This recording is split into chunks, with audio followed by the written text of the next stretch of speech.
বহুদলীয় গণতন্ত্রের প্রবর্তক জিয়াউর রহমানের আদর্শ ধারণ করে বিএনপি গত ১৭ বছর আন্দোলন সংগ্রাম করে আসছে। সেই ধারাবাহিকতায় বিএনপির চেয়ারম্যান তারেক রহমানের নেতৃত্বে দেশের মানুষের ভোটাধিকার প্রতিষ্ঠা হয়েছে বলেও জানিয়েছেন দলটির নেতৃবৃন্দরা।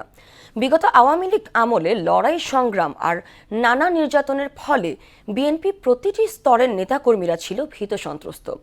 ত্রয়োদশ জাতীয় সংসদ নির্বাচনের পর সেই চিত্র যেমন পাল্টেছে, তেমনিভাবে জনমনে ফিরেছে স্বস্তি। তানজিদ ভুঁইয়ার বিশেষ প্রতিবেদন, ক্যামেরায় ছিলেন কামাল হোসেন। আন্দোলনের মূল নেতৃত্বে ছিল ২০০৬ সালে ক্ষমতা ছাড়ার পর থেকেই রাজনীতিতে কোণঠাসা হয়ে পড়ে অন্যতম প্রধান রাজনৈতিক দল বিএনপি। ভোটাধিকার ও গণতন্ত্র প্রতিষ্ঠায় দীর্ঘ লড়াই সংগ্রামের ইতিহাস আছে দলটির।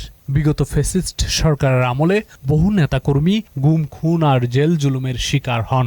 পর্যায়ে গিয়ে পৌঁছে প্রয়াত প্রেসিডেন্ট জিয়াউর রহমানের হাত ধরে বিএনপির যাত্রা ১৯৭৮ সালে।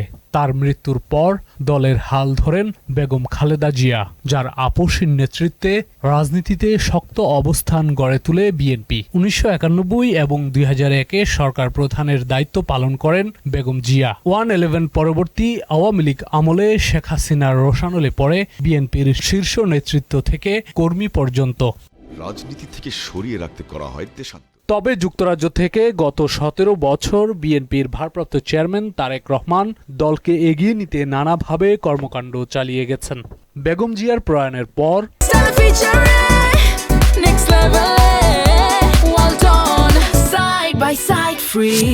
বিএনপির চেয়ারম্যানের দায়িত্ব পান তারেক রহমান।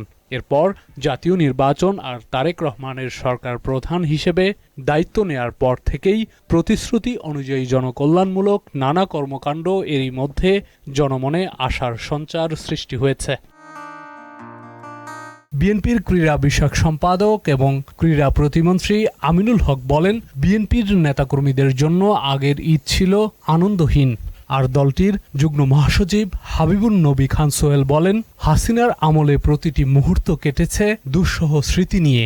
আমাদের অনেক নেতাকর্মীর ঈদ কেটেছে জেলখানায়, আর যাদের সৌভাগ্য হয়েছে জেলখানার বাইরে থাকা, তারাও অনেকেই প্রায় ফিজিটিভ লাইফ লিড করেছেন। দেখা গেছে যে ঈদের দিনেও তাদেরকে পরিবারের সামনে থেকে ধরে নিয়ে যাওয়া হয়েছে। এতটুকু মানবিকতাও দেখায়নি শেখ হাসিনার পুলিশ বাহিনী। আমরা দীর্ঘ ১৭ বছর আমরা আমাদের পরিবার থেকে বিচ্ছিন্ন ছিলাম বিভিন্নভাবে। আমরা অনেক সময় ঈদের দিন আমরা জেলখানায় আমাকে থাকতে হয়েছে আমাদেরকে। বিএনপি চেয়ারপারসনের উপদেষ্টা বলেন, তারেক রহমানের সরকার দেশের মানুষের আশা আকাঙ্ক্ষা পূরণে নিরলস কাজ করে যাচ্ছেন। নির্বাচিত সরকার, মাননীয় প্রধানমন্ত্রী জনাব তারেক রহমানের নেতৃত্বে প্রতিষ্ঠিত হয়েছে। মানুষের অনেক আশা আকাঙ্ক্ষা এবং সেগুলোকে বাস্তবায়নের জন্য মাননীয় প্রধানমন্ত্রী দিনরাত পরিশ্রম করছেন। ভয়ের রাজনীতি বন্ধে বিএনপি কাজ করছে বলেও জানান দলটির নেতারা। বাংলাদেশকে রাজনীতি শূন্য করে ফেলেছিলেন, মূলত স্বৈর শাসন চাপিয়ে দিয়েছিলেন এবং বিরাজনীতিকরণ করেছেন।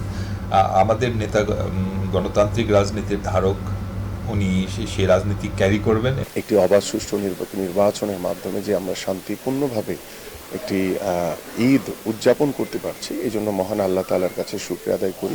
মানবিক এবং জন আকাঙ্ক্ষার বাংলাদেশ বিনির্মাণে কাজ করে যাওয়ার প্রত্যয় জানান তারা। ভালো রাজনীতি যাতে বাংলাদেশে থাকে, যে রাজনীতি দেশকে এগিয়ে নিয়ে যাবে অগ্রগতির দিকে, নিশ্চিন্তে থাকেন ওই রাজনীতি বাংলাদেশে থাকবে। আমরা আশা করি আগামী প্রতিটি বছরের ঈদই যাতে হয় এই ধরনের শান্তিপূর্ণ এবং মানবিকভাবে, যাতে আমরা আমাদের দেশটিকে গড়ে তুলতে পারি। তানজিদ ভুঁইয়া, মোহনা সংবাদ, ঢাকা।